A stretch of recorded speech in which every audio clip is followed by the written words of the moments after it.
My name is Apollos Nwafor. I serve as AGRA's Vice President for Policy and State Capability. You want to know my favorite food? I think it's rice and fried plantains. It's quite West African and with some nice yamachuma. I would expect, one, that there will be an agreement to resilient pathways to achieving food systems.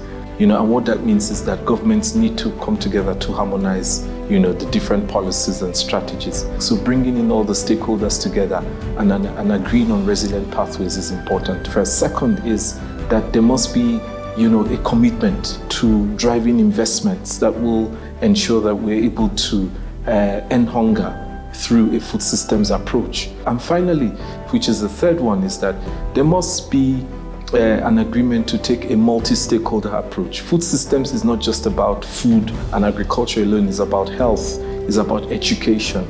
It's also about economic growth.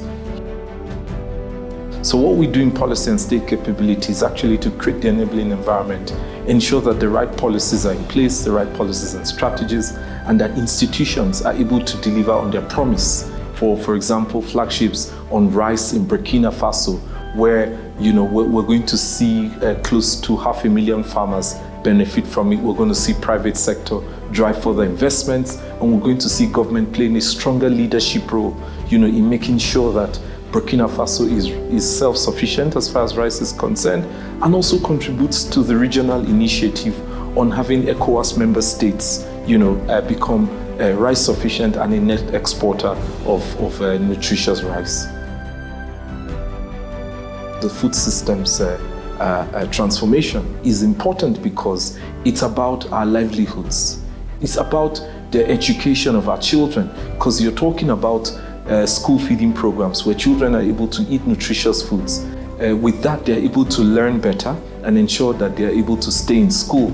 Because if food systems is effective, then we're sure that we're leading healthy lives and ensure that our countries are at the global stage competing effectively with other countries.